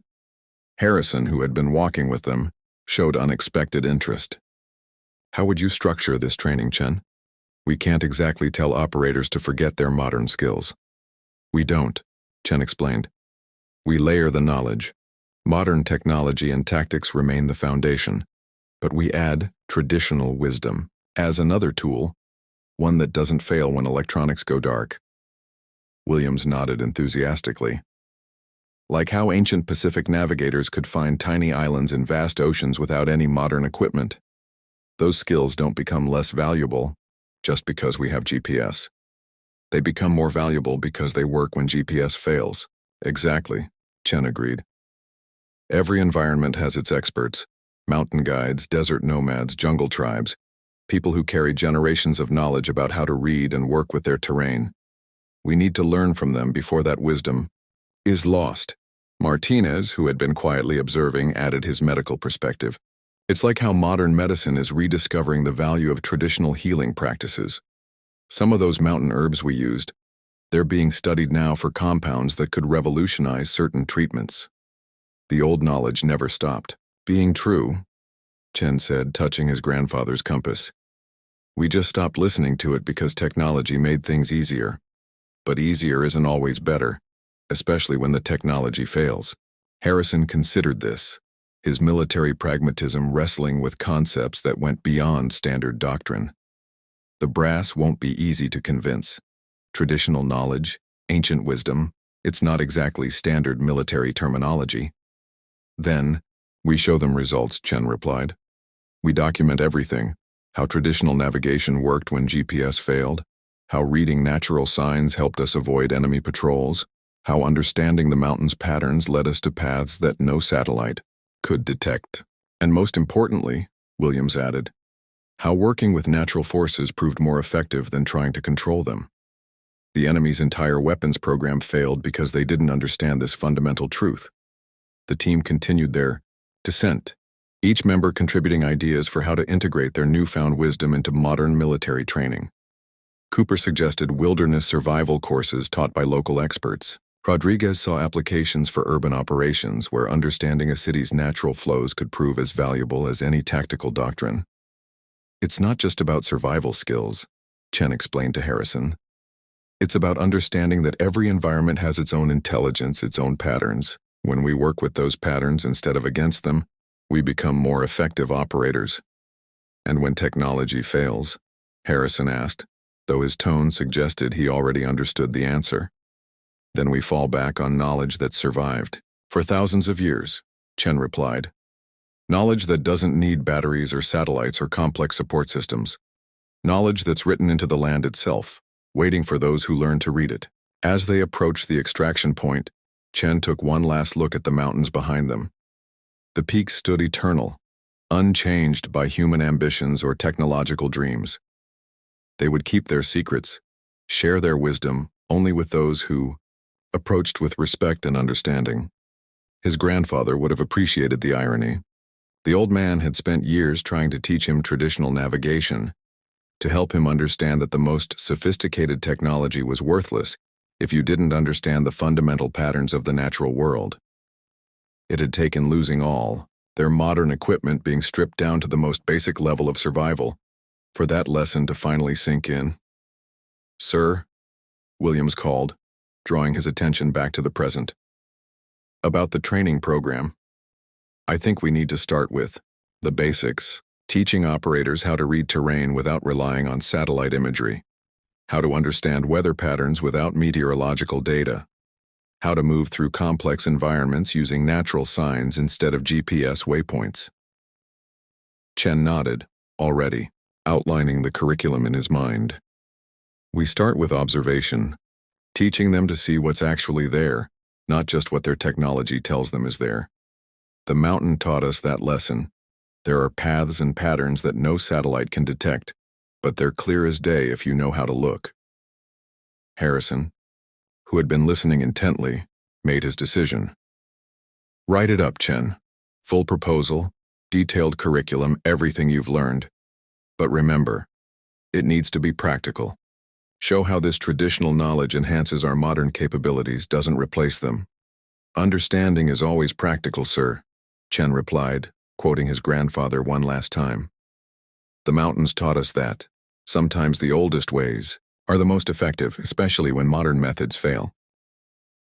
The helicopter appeared on the horizon, coming to extract them from terrain that had taught them lessons no modern training course could provide. They had entered these mountains as modern soldiers, dependent on technology and tactical doctrine.